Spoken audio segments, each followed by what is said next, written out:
கேரளாவிலிருந்து மருத்துவ கழிவுகள் மற்றும் இறைச்சி கழிவுகளை தமிழ்நாட்டிற்குள் கொண்டு வந்து கொட்டுவது சர்ச்சையான நிலையில் தற்போது தெருநாய்களை தமிழ்நாட்டிற்குள் விட்ட சம்பவம் அதிர்ச்சியை ஏற்படுத்தியுள்ளது.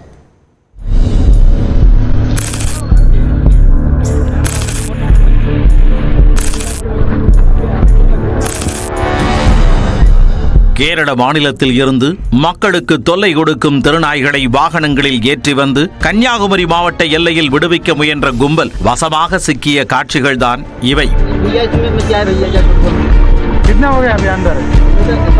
அண்டை மாநிலமான கேரளாவில் இருந்து மருத்துவ கழிவுகள், கோழி, மீன், இறைச்சி கழிவுகளை லாரி லாரியாக ஏற்றி வந்து தமிழ்நாட்டு எல்லை கிராமங்களில் கொட்டிவிட்டு செல்வது தொடர்கதையாக உள்ளது. அண்மையில் நெல்லை மாவட்டம் சுத்தமல்லி அருகே நடுக்கல்லூர், கோடகநல்லூர் பகுதிகளில் கேரள மாநிலம் திருவனந்தபுரம் மண்டல புற்றுநோய் மையத்தில் இருந்து கொண்டு வரப்பட்ட அபாயகரமான மருத்துவ கழிவுகள் கொட்டப்பட்டன. இந்த விவகாரத்தில் பசுமை தீர்ப்பாயம் நேரடியாக தலையிட்டு தமிழக பகுதிகளில் கொட்டப்பட்ட மருத்துவ கழிவுகளை மீண்டும் கேரளாவுக்கே எடுத்துச் செல்ல உத்தரவிட்டது. அதன் அடிப்படையில் கேரள அதிகாரிகள் நெல்லை மாவட்டத்திற்கு வந்து கொட்டப்பட்ட கேரளா மருத்துவ கழிவுகளை மீண்டும் கேரளாவுக்கே கொண்டு சென்றனர்.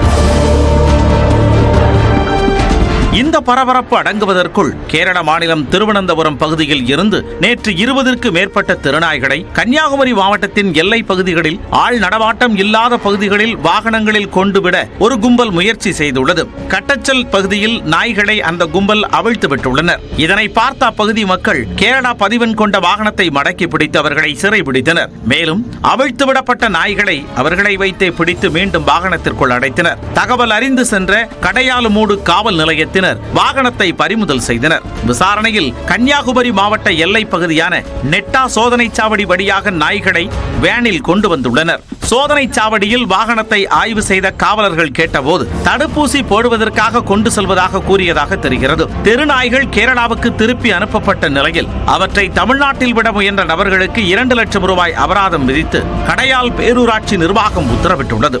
ஏற்கனவே கன்னியாகுமரி மாவட்டத்தில் மேற்கு தொடர்ச்சி மலைப்பகுதியில் உள்ள கனிம வளங்கள் கேரளாவிற்கு அதிக அளவில் கடத்தப்படுவதாக குற்றச்சாட்டு எழுந்து வருகிறது. அத்துடன் தமிழ்நாட்டை குப்பை கிடங்காக கேரளா மாற்றி வந்த நிலையில் தற்போது அங்கு மக்களுக்கு தொல்லை கொடுத்த திருநாய்களை பிடித்து வந்து தமிழக பகுதிகளில் விட முயன்ற சம்பவம் அதிர்ச்சியை ஏற்படுத்தியுள்ளது.